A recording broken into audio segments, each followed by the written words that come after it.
Hey guys, my name is Batimio, and today I have some Battlefield 3 gameplay for you guys, and a lot of you have been requesting that I post more helicopter tutorials. So this video is going to be a tutorial and kind of just some advice on how to use the helicopter effectively on the battlefield. It's going to be more intermediate to advanced tactics. This is not going to be a basics tutorial. If you're looking for one of those, I would recommend searching it on YouTube. There's a lot of them out there, so just go check that out. So I'm assuming that you have an understanding of how to fly this thing. You're not going to crash it immediately, and you know how to use your flares. So for this video, it's one continuous clip. A lot of the examples that I'm going to be using you're going to see in the video. I'm not going to go step by step and point them all out. You'll see them in the video, and I use them all the time. So hopefully you'll have an understanding of what I mean when I talk about it, and just by watching the complete video. So the first thing a lot of players like to ask me is how I fly so low in the helicopter. And to be honest, it's really not that difficult. And really all you need to do is you need to start low to the ground and then tip the nose of your helicopter forward. And then once, you'll start to move forward. And then once you get closer to the ground, tip the, your helicopter nose back up and then adjust so that you are flying close to the ground but very stable. You're not going up or down. And, that's basically how I do it. There's really nothing more to it. And once you understand the concept of just, tilting or tipping the nose up and down, it's really not that difficult to pull off. And let's say a terrain is coming up, it's going to be elevating. All you need to do is tip the nose back up. Your helicopter is going to rise and you will follow the terrain up as well. Really not that much more difficult than that. It's going to take some getting used to. You may crash a couple of times, but once you get the hang of it, it's a great way at moving around the map stealth-like, and you will really catch your enemies off guard once you use this tactic. Another piece of advice that I have is to use the throttle down button, and I find that a lot of players don't use this very often. If you're getting locked on by a Stinger missile or a helicopter, I find that a lot of players will just try to stay in that one position. They'll just take it, or they will fly in a straight line and do what they can to try to get distance on them. And while it's a really good idea to try to get distance away from the Stinger missile, so that you are no longer locked on, the best way to go about it is to break line of sight. And the best way to do that is to use the throttle down button. And it's really all it does is it drops your helicopter straight to the ground very quickly, and it will allow you to get behind a mountain, a building, or whatever to break line of sight. And I use this button all the time, and it's one of my most used tactics because it really just allows you to aggressively move around the map and get out of situations that you normally wouldn't have been able to get out of, but because you are breaking line of sight, you can get away from those Stinger missiles, and it's just a very effective way of doing that.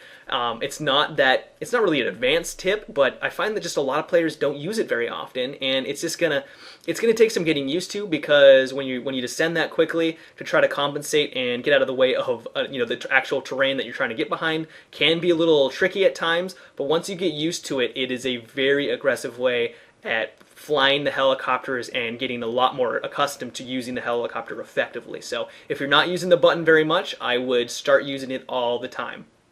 So another piece of advice that I have, and I can't actually show it in this video because I don't have an enemy helicopter to demonstrate it with, but if you are in a dogfight with an enemy helicopter, what you want to do when you are both locked on and you're really close to each other, so like 10, 20, 30 meters away, is to actually blow your flares a couple of seconds or a second before they get the full lock on. And the reason why you want to do this is because if you wait until they have the full lock on and they launch their rockets at you, they're going to hit you no matter what, even if you blow your flares right when they launch their missiles, because the flares don't have enough time for the rockets to be veered off and hit them instead. So they're still going to hit you, and you're going to either get disabled or destroyed.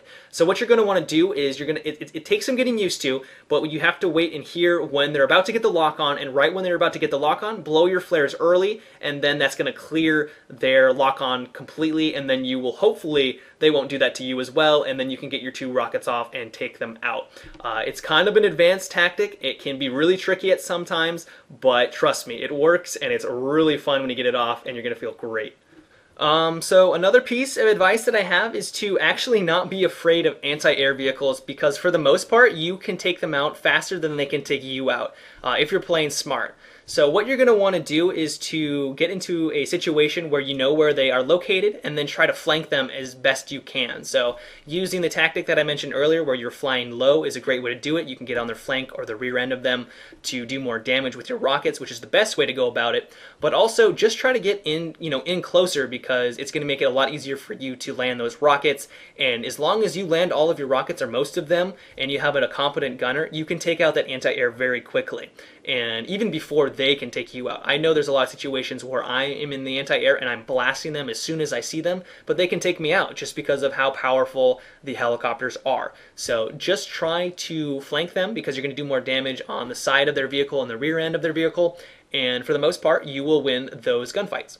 Another thing is to take out these SOFLAMs as fast as you can, because SOFLAMs are really your worst nightmare. I know there's a lot of situations where I have no idea where the SOFLAM is and I just get taken out all the time by javelins. So if you see a SOFLAM, do whatever you're doing at that moment, try to take it out. I mean, if there's an anti-air vehicle, take it out first, but then try to go for the SOFLAM, because those things will just make being in the helicopter not very enjoyable. And even in this video, I'm getting locked on with the SOFLAM constantly, and I'm doing whatever I can to break line of sight and try to take it out. So if you're not going for SOFLAMs, it should be one of your highest priority targets, because it's going to make your experience in the air that much more enjoyable, and you're going to be able to be much more effective, because you're not going to be trying to dodge SOFLAMs all day long.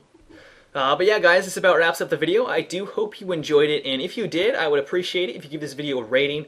And also, if you'd like to see more videos from me, I recommend that you subscribe to my channel and also follow me on Twitter to be notified. But until next time, guys, have a good one and take it easy.